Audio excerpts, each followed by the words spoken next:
오늘 말씀은 요한복음 10장을 중심으로 싹군과 선한 목자의 태도, 싹군과 선한 목자의 태도라고는 제목으로 말씀을 드리겠습니다. 이 싹군은 고용된 품꾼을 싹군이라고 합니다. 그래서 고용된 품꾼, 고용된 일꾼을 의미하죠. 그러니까 이 품꾼은 하인하고는 조금 달라요. 자, 우리가 구약 성경을 이렇게 보시면 이스라엘 백성에게 팔려갔다고 가정을 해 보십시오. 그러면 이 사람을 노예처럼 부리지 말고 무엇처럼 부려라고 하냐면은 품꾼처럼 부려라고 그래요. 왜 그럴까요? 내 민족이기 때문에 그래요. 그래서 6년이 지나서 7년째 안식년이 되면 되돌려 보내야 돼요. 또 이스라엘 백성들이 부동산을 내 사랑하는 형제 히브리 사람이 히브리 사람에게, 이스라엘 사람이 이스라엘 사람에게 팔았다면 50년째 되는 희년이 되면 그 땅이나 집을 본 주인에게 되돌려 주어야 돼요. 왜 그럴까요? 형제의 의식을 가지고 있기 때문에 그래요. 예. 그래서 희년 그러면은 주빌리 해서 완전 자유의 몸이 되는 거죠. 그러니까 안식년이 되거나 희년이 되면 자유의 몸을 되게 해요.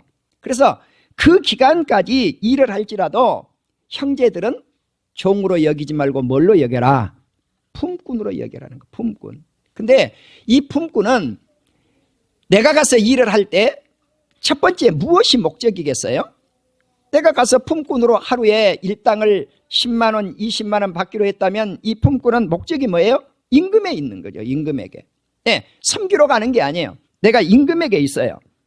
자, 그렇기 때문에 이 품꾼은 목자는 아니에요. 그래서 요한복음 우리가 10장 12절에 보면은 싹군은 목자가 아니라 그랬어요. 또 양도 재앙이 아니기 때문에 이리가 나타나면 내 몸을 살려라고 어떻게 해요? 도망가요. 네, 도망가요. 그래서 목자와 차이점이 있죠. 자, 그러면 목자는 어떤 사람이에요? 가축대를 몰고 다니는 사람이에요.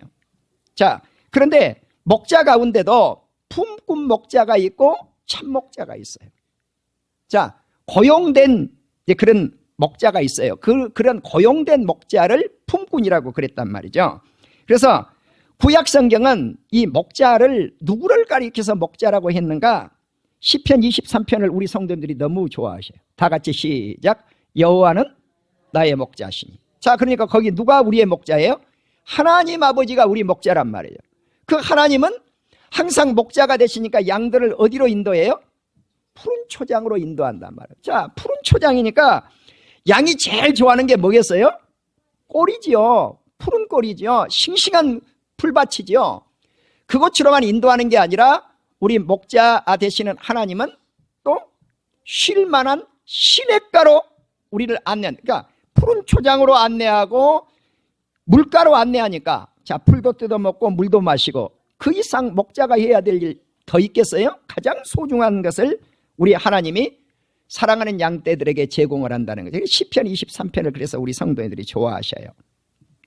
또 예수님은 오늘 본문에서 뭐라고 말씀하냐면은 나는 선한 목자라 그랬단 말이죠. 자, 그러면 우리 하나님이 우리의 목자예요. 우리 예수님이 우리의 목자. 또 예수님이 종말의 때에 나타나실 때 목자장으로 나타나신다 그랬단 말이죠. 목자장으로. 그러니까 목자 가운데서도 대장이 누구예요? 우리 예수님이시더라. 아멘.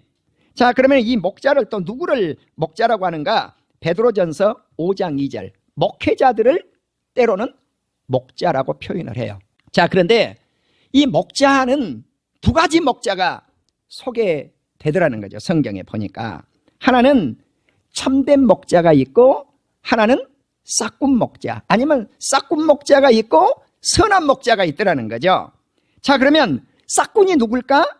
자기 배만 채우는 사람. 자기 배만. 자, 그러니까 사명을 잘 감당하면 선한 목자상을 띄울 것이고 사명을 감당하지 못하면 그 태도가 뭘로 나타나요? 싹군상이 나타날 것이라는 거죠. 자, 그래서 에스겔 34장 2절에 보면 자기 배만 채우는 목자들에게 화 있을진저 그랬어요. 하나님이 책망하신 말씀이죠. 이스라엘 목자들은 연약한 자를 강하게 하지도 않았고 병든 자를 고치지도 않았고 상한 자를 싸매지도 않았고 쫓기는 자를 돌아오게 하지도 않았어요. 잃어버린 자를 찾지도 않았고 양떼를 포악으로 다스렸고 흩어졌는데 그 양이 들짐승의 밥이 되고 또 높은 언덕과 산으로 흩어졌지만 찾는 목자가 없었다. 그래서 에스겔 선지자 당시에 이스라엘의 상황이 이렇게 가짜 목자들만 있었다고 책망하는 말씀이 나오고 있는 것을 알 수가 있어요.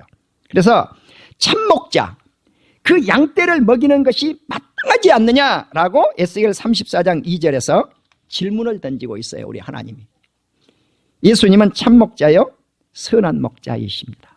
그래서 우리 예수님은 양을 먹이시는, 양을 살리시는, 양을 되돌아게 하시는 이러한 태도를 지니신 참 목자하셨다고 하는 사실입니다. 그러므로 싹군과 선한 목자의 태도, 이것은 조금 전에 말씀을 드린 사명과 밀접한 관계가 있다는 사실입니다. 자, 그러면 싹군상을 지니고 있는 목자는 어떤 목자일까? 이사야 56장 11절에서는 멀찌감한 목자라 그랬어요. 멀찌감이에요. 그래서 이스라엘의 파수꾼들, 이스라엘의 목자들을, 파수꾼들을 향해서 주님이 개 그래요. 그 목자들을 향해서 개. 그러면 개 그러면은 상당히 치욕적인 이름이에요. 이스라엘 백성들이 이방인을 향해서 뭐라고 그래요? 개 그래요. 자기들은 선민, 이방 사람은 개 그런단 말이에요. 그런데 이 개들을 묘사하면서 하나님이 너희들은 탐욕이 많다, 촉한 줄을 알지 못한다.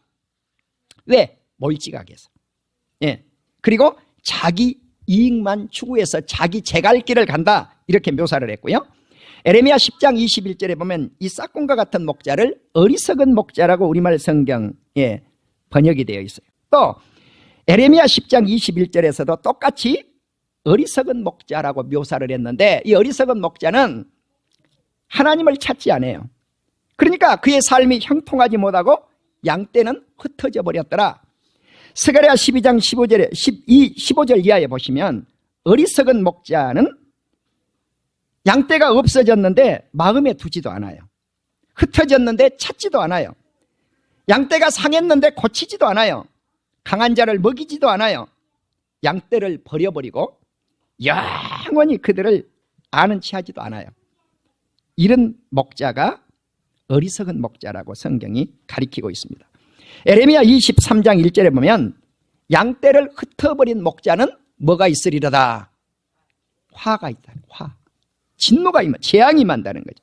자, 그래서 그들을 기르는 참된 목자를 하나님께서 세우신다는 거죠. 왜? 싹군과 같은 목자, 어리석은 목자, 멀지각한 목자가 양을 찾지 아니하니까 참된 목자를 세우겠다는 거예요. 에레미야 3장 15절에 보니까 하나님께서 하나님 마음에 합한 자를 목자로 세운다는 거죠.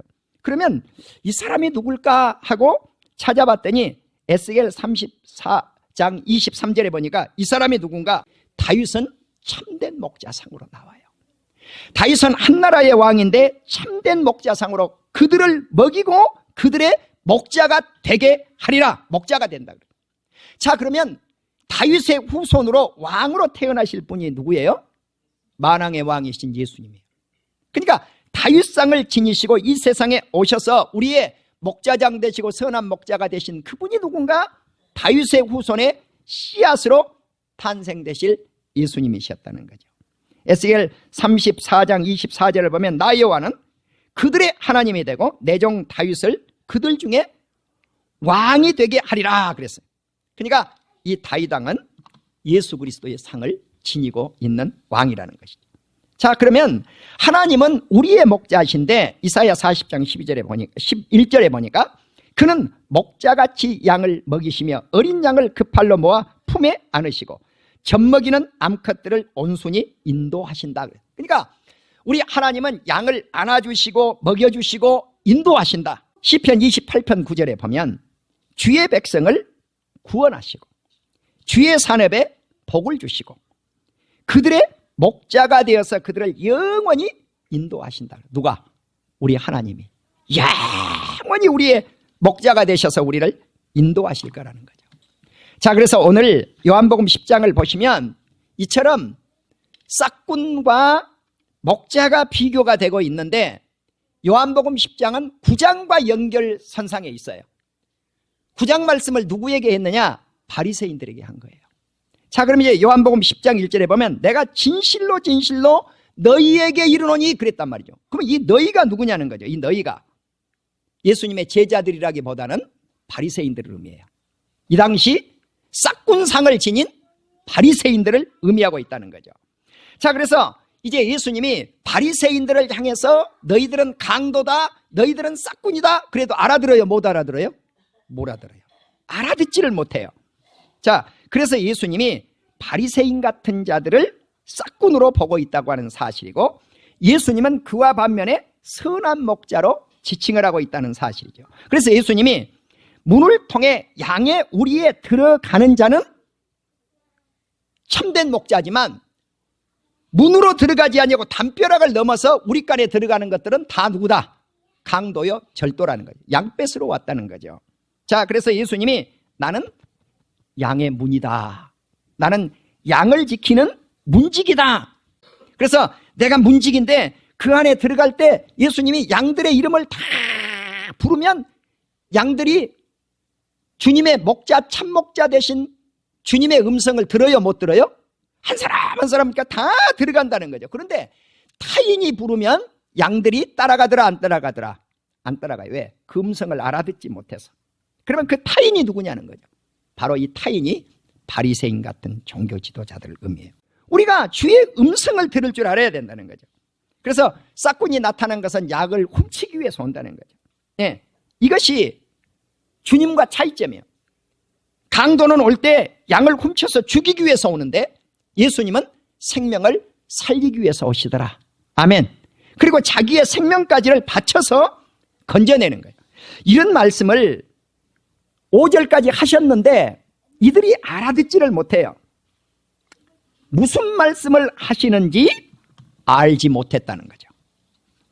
양떼를 지키는 것은 양을 지키는 태도에 달려있다고 하는 말씀을 드렸어요. 자, 반복하면 이 태도는 사명이라고 그랬어요.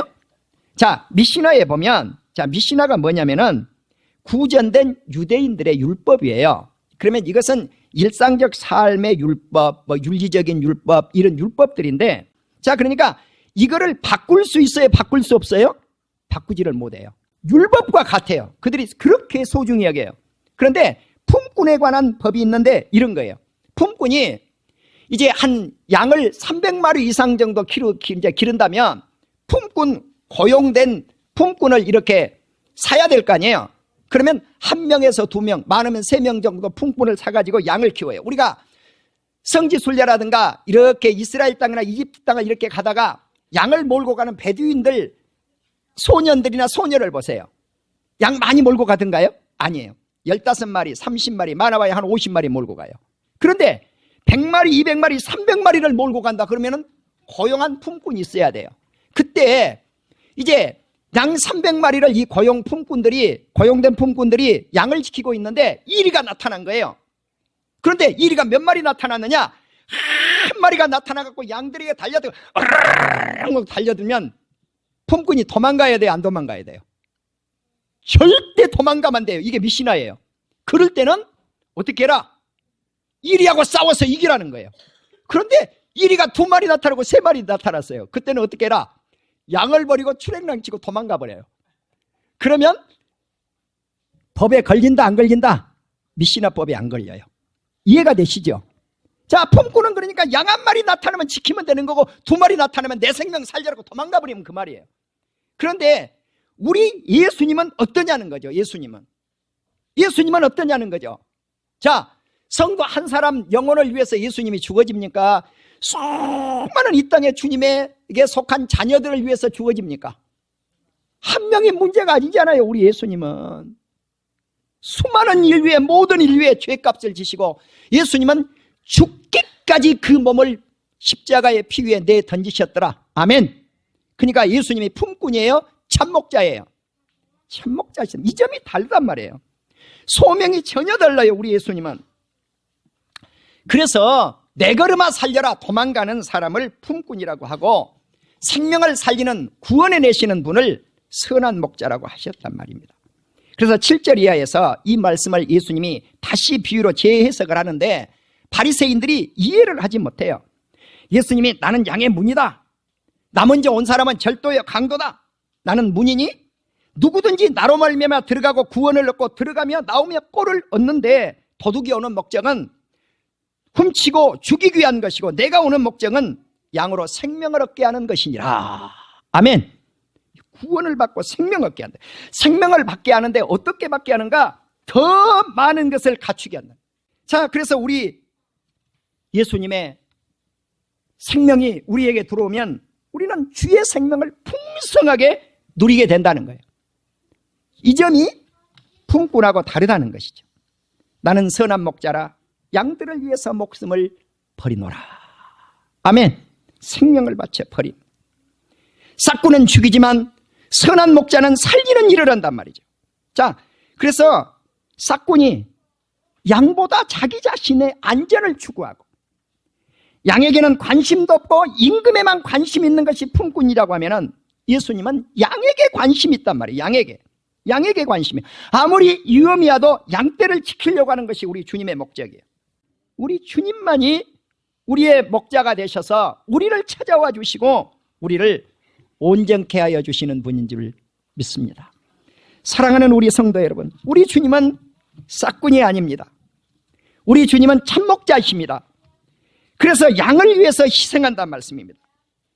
예수님의 생명은 우리 안에 있는 양떼들을 위해서만 생명을 바친 것이 아니라 우리 밖에 있는 사람들을 위해서도 생명을 바쳤다.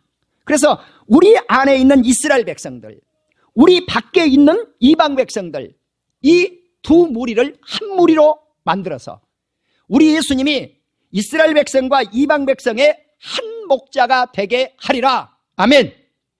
네, 이것이 우리 주님의 소명이었다는 사실입니다. 그래서 우리 안에 있는 생명, 우리 밖에 있는 생명, 예수님은 유대인들이 이 말씀을 듣고도 두 가지 반응을 일으킵니다. 하나는 저거 귀신 들린 미친 소리다. 그러니까 한 무리들이 아니야, 어떻게 귀신 들린 사람이 맹인의 눈을 뜨게 할 수 있겠느냐. 긍정적 사람들 두 가지 반응이 나와요. 그러니까 바리새인들은 아무리 좋은 말씀을 외쳐도 무반응이에요. 반응이 없어요. 자, 예수님이 그래서 수전절 날에 예루살렘 솔로몬 행각에 나타나셨어요. 자, 그러면 이 수전절이 뭔가? BC 165년경 유다의 마카비가 수리아군의 안티오쿠스 에피파네스 군대를 물리치고 성전이 회복된 날이에요. 그러니까 이때가 12월 중순쯤 되는데 한 8일쯤 지켰거든요. 그러니까 우리가 한 12월 그러면은 겨울이에요, 여름이에요, 봄이에요? 겨울이거든요. 그래서 이제 겨울로 나와요. 이 절기가. 이 수전절에 예수님이 성전 안에 있는 솔로몬 행각을 걸으셨는데 그때 유대인들이 예수님을 쫙 에워쌌어요. 당신이 언제까지 우리 마음을 우리말 성경에는 의혹하겠습니까? 빼앗겠습니까? 그랬어요. 당신이 그리스도라고 하면 밝히 말씀을 하시오. 그러니까 주님이 뭐라고 그래요? 내가 말했지만 너희가 믿지 않았다. 바리새인들은 믿지 않았다고. 왜? 내 양이 아니기 때문에. 아멘. 이유는 간단해요. 예수님의 양이 아니어서 그들은 주의 음성을 들을지 몰라요. 주님을 알지를 않아요. 그래서 주님을 따르지 않아요. 그러나 주님의 양 떼는 주의 음성을 듣고 주님을 따르고 주님을 알더라. 아멘. 이러한 차이점을 가지고 있단 말입니다. 그래서 그들에게 예수님이 영생을 주시고 그들을 멸망에서 구원시켜 주시고 주님이 말씀하시기를 나와 아버지는 하나다. 쥐가 하나님의 아들이라고? 이랬단 말이죠. 그러니까 주님이 뭐라고 하냐면은 하나님의 말씀을 받은 자가 신이라는 거예요. 오늘 요한복음 10장 35절을 읽으면 그 말씀이 나와 있어요. 저와 여러분이 신이란 말이에요. 누가 신인가? 하나님의 말씀을 받으면 신이 된다는 거죠. 네. 그런데 유대인들은 그것을 모르고 하나님의 아들이신 예수님을 향해서도 신성을 못 얻어간다는 거예요. 오직 하나님 한 분밖에 없는데 네가 하나님의 아들이라고 하느냐? 이거였죠. 사랑하는 우리 성도 여러분, 주님이 그 다음에 어떤 말씀을 했느냐면 너희가 나를 못 믿겠거든 내가 행하는 것을 보고 믿으라는 거예요. 네, 행하는 것을 보고 믿어라. 그러니까 예수님을 잡고자 했지만 예수님이 그들의 손에서 벗어났다. 그러니까 요한복음이 끝날 때까지 그들은 아무리 좋은 말씀을 이렇게 외쳐도 받아들였다 안 받아들였다? 받아들이지 않았어요. 이것이 바리새인들의 모습이에요. 이것이 싹군의 모습이에요. 이것이 어리석은 목자의 모습이에요. 그래서 예수님이 세례 요한이 세례를 베푸던 요단강가에 갔는데 거기에 많은 사람들이 몰려들어서 주님의 말씀을 듣고 예수님을 믿었더라. 아멘. 이런 놀라운 역사가 일어나요. 이제 마지막으로, 자, 그렇다면 우리 예수님은 어떤 목자일 것인가? 히브리서 13장 20절을 보면 우리 예수님은 큰 목자라고 해요. 양들의 큰 목자이신 우리 주 예수를 영원한 언약의 피로 죽은 자 가운데서 이끌어내신 평강의 하나님이 모든 선한 일에 너희를 온전하게 하사 자기 뜻을 행하게 하시려고 그 앞에 즐거움을 주기 위해서 예수 그리스도로 말미암아 우리 가운데서 이루시기를 원한다. 그러니까 우리 예수님은 큰 목자로 묘사를 해요. 베드로전서 2장 25절에 보면은 예수님은 우리의 육체만 구원해 내신 것이 아니라 영혼의 목자라는 거예요. 자, 우리가 이사야서 53장을 보면 예수님이 우리를 십자가에 못 박아 죽으실 때 우리의 몸을 육을 위해서도 죽으셨지만 우리의 영혼을 위해서도 십자가를 지셨다고는 말씀이 나와요. 그러니까 영육간에 십자가를 지신 거, 우리를 위해서. 영혼 구원뿐만 아니라 육의 구원까지 온전한 구원을 이루신 분이 우리 예수님이세요. 너희가 전에는 양과 같이 길을 잃었더니 이제는 너희 영혼의 목자가 감독 되신 이에게 돌아왔다. 계시록 22장 1절에 보면 이 생명수샘이 누군가? 우리 하나님이 생명수의 강이에요. 할렐루야. 예수님이 생명수 강이에요. 그럼 우리가 생명수샘, 생명수강 그러면 강하고 샘이라 그러니까 무슨 생각이 번쩍 들어요? 아, 물이 흐르겠구나. 예, 물이 이렇게 쫙 흐르겠구나. 그런데 그 물이 어디에서 흘러나오는가? 하나님께로부터 흘러나온다. 예수님께로부터 흘러나온다. 그래서 그것이 천국을 쫙 적셔요. 그러면 그 천국에 생명수강이 흘러서 어디까지 적셔 나가는가? 생명나무까지 흘러 넘쳐나더라. 아멘. 그럼 이 생명나무가 어디에 있었어요? 창세기 2장에 보면 에덴 동산에 있었단 말이죠. 그러니까 아담이 죄를 지음으로 말미암아 그 생명나무를 따먹을까 봐 하나님이 추방을 시켜버리고 불화영검을 가지고 에덴 동산을 지키게 했잖아요. 그러면은 화영검을 둘러놓은 그곳을 뚫고 들어갈 수 있는 길이 무슨 길밖에 없어요? 내가 길이요 진리요 생명이니 나로 말미암지 않고는 그 나라에 올 길이 없어요. 천국에 들어갈 길은 화영검을 뚫고 들어갈 분은 예수님밖에 없더라. 아멘. 바로 그곳에 생명수강이 있는 겁니다. 그래서 그곳에 갔더니 모든 눈에서 눈물을 닦아주셨어요.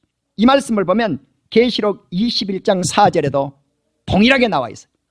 주님은 우리의 고통, 우리의 질병, 우리의 눈물 닦아주시고 씻어주시고 사망도 없고 죽음도 없고 그리고 애통도 없고 아픔도 없는 생명나무, 생명수가 흐르는 그 나라로 우리를 인도하실 줄로 믿습니다.